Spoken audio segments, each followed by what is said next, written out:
নমস্কার বন্ধুরা, স্মৃতিরেখা ক্রিয়েশনে আপনাদের সবাইকে স্বাগত জানাই। আজ আমি বানাবো বাঁধাকপি দিয়ে ডিম দিয়ে একটা তরকারি, যেটা রুটি, ভাত, পরোটা সব কিছুর সাথে খেতে পারেন। খেতে খুব ভালো হয়। ঘরে থাকা উপকরণ দিয়েই এই রান্নাটা করা যায়। আমি কীভাবে করব সেটাই আজকে আমি আপনাদের সাথে শেয়ার করব। আসুন তাহলে দেখে নেওয়া যাক আমার আজকের এই রেসিপি। একটা বড় বাটি নিয়ে নিয়েছি। বাটির মধ্যে আমি নিয়ে নেব ডিম। আমি এখানে 3টে ডিম ব্যবহার করব।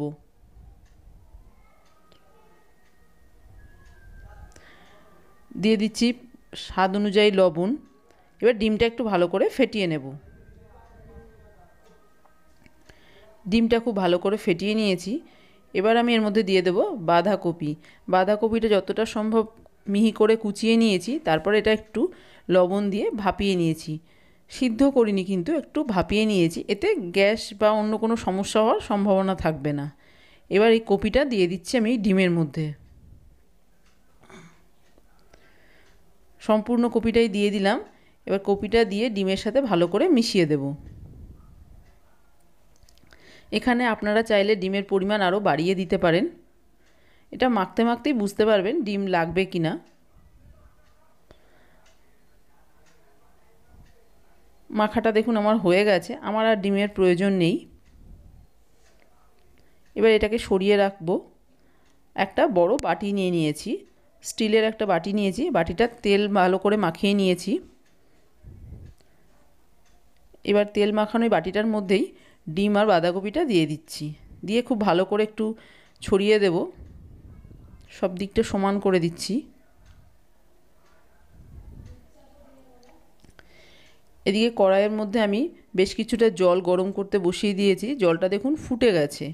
এবার এই জলের মধ্যে আমি যে বাঁধাকপিটা রেডি করেছি বাটির মধ্যে, সেটা দিয়ে দিলাম।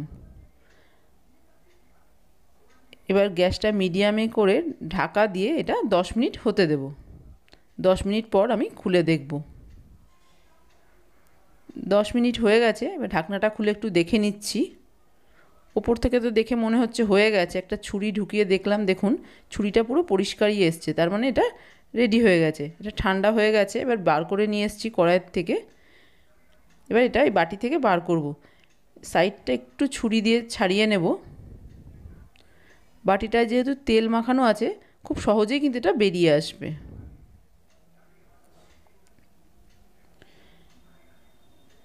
এবার একটা থালার মধ্যে আমি এটা বার করে নেব। দেখুন খুব সুন্দরভাবে কিন্তু বেরিয়ে এসছে। এবার এটা কেটে নেব। আপনাদের যেরকম পছন্দ সেরকম সাইজেই কেটে নেবেন।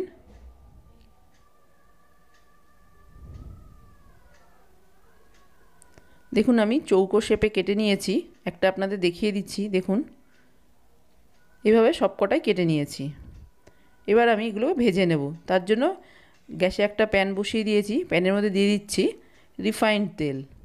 বেশ অনেকটাই তেল দিলাম। তেলটা একটু ভালো করে গরম করে নিয়ে এবার আমি এই ডিম দিয়ে বাঁধাকপিটা যে রেডি করেছি এটা দিয়ে দিচ্ছি। একবারে সবগুলো দেব না, তাহলে ভাজতে অসুবিধা হবে। আমি দুবারে এগুলো ভেজে নেব। এক পিঠ লাল করে ভেজে নেব, তারপরে অপর পিঠ উল্টে দেব। এক পিঠ দেখুন আমার লাল করে ভাজা হয়ে গেছে। এবার উল্টে দিচ্ছি। সব কটা উল্টে দিয়েছি। এবার এই পিঠটাও ভালো করে একটু ভেজে নেব। দেখুন দু পিঠই ভাজা হয়ে গেছে। এবার এগুলোকে আমি তেল ঝরিয়ে একটা অন্য পাত্রে তুলে নেব, আর বাকি যেগুলো রয়েছে সেগুলোকেও ভেজে নেব। সবগুলো ভাজা হয়ে গেছে। এবার এই তেলে আমি বাকি রান্নাটা করব। তেলের মধ্যে দিয়ে দিচ্ছি হাফ চামচ গোটা জিরে আর একটা শুকনো লঙ্কা। ফোড়নটা কয়েক সেকেন্ড একটু ভেজে নেব। এবার এর মধ্যে একটা মিডিয়াম সাইজের আলু আমি 4 টুকরো করে কেটে নিয়েছি, সেই আলুটা দিয়ে দিলাম। আলুটা একটু ভেজে নেব। এটা অপশনাল, যদি আপনারা আলু দিতে না চান আলু ছাড়াও কিন্তু এটা করতে পারেন, খেতে খুব ভালো লাগবে। আলুটা একটু ভেজে নিয়েছি।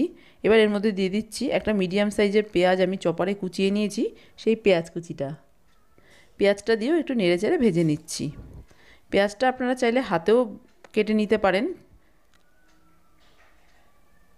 2 মিনিট মতো পেঁয়াজটা দিয়ে ভালো করে ভেজে নিয়ে এবার দিয়ে দিলাম হাফ চামচ আদা বাটা, হাফ চামচ রসুন বাটা, আর দিয়ে দেব হাফ চামচ কাঁচা লঙ্কা বাটা। ঝালটা অবশ্যই নিজেদের স্বাদ অনুযায়ী দেবেন।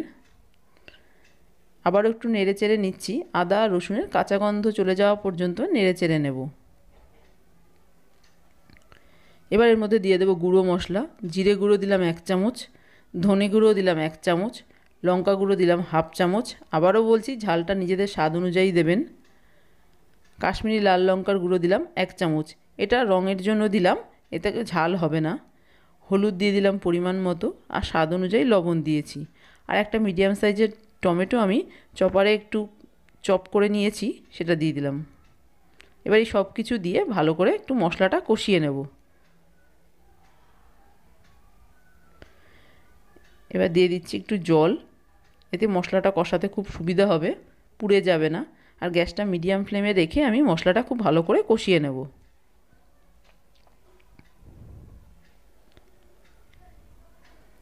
ভালো করে সব কিছু নেড়ে চেড়ে দিয়ে এবার 2 মিনিটের জন্য ঢাকা দিয়ে দিলাম। 2 মিনিট হয়ে গেছে, ঢাকনাটা খুলে একটু দেখে নিচ্ছি। দেখুন জলটা পুরো সব শুকিয়ে গেছে, টমেটোগুলো গলে যাচ্ছে একটু চাপ দিলেই। ভালো করে নেড়ে চেড়ে দিলাম মশলাটা।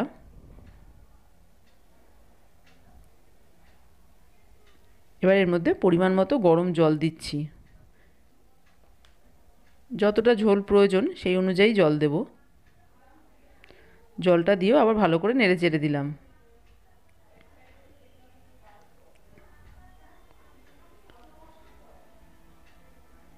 এবার এর মধ্যে ভেজে রাখা বাঁধাকপিগুলো দিয়ে দিচ্ছি। আমি এই রান্নায় চিনি দিইনি, তবে যদি আপনারা দিতে চান দিতে পারেন।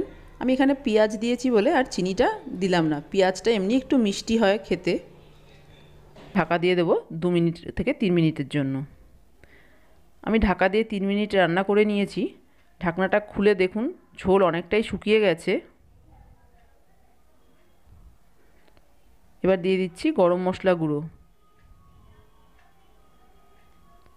গরম মশলা গুঁড়োটা দিয়েও খুব হালকা করেই নাড়ছি, নাড়তে একটু অসুবিধাই হচ্ছে। ওপর থেকে আপনারা ধনেপাতা কুচিও দিতে পারেন। আমি এইভাবে একটু প্যানটা ধরে নেড়ে দিলাম। এবার ঢাকা দিয়ে গ্যাস অফ করে কিছুক্ষণ এভাবে স্ট্যান্ডিং টাইমে রেখে দেব।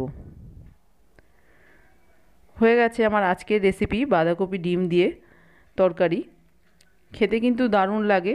রান্নাটাও দেখলেন খুবই সহজ। একঘেয়ে বাঁধাকপি খেতে ভালো লাগে না, তাই স্বাদ বদলের জন্য মাঝে মধ্যে এরকম করে রান্না করে খেলেও কিন্তু ভালো লাগবে খেতে। আমার আজকের রেসিপি কেমন লাগলো বাড়িতে করে দেখবেন। ভালো লাগলে লাইক শেয়ার কমেন্ট করতে ভুলবেন না। নতুন বন্ধুদের কাছে একটাই অনুরোধ, চ্যানেলটা প্লিজ সাবস্ক্রাইব করে নেবেন। আপনারা সবাই খুব ভালো থাকবেন। আপনাদের সাথে আমার আবার দেখা হবে অন্য কোনো নতুন ভিডিওতে।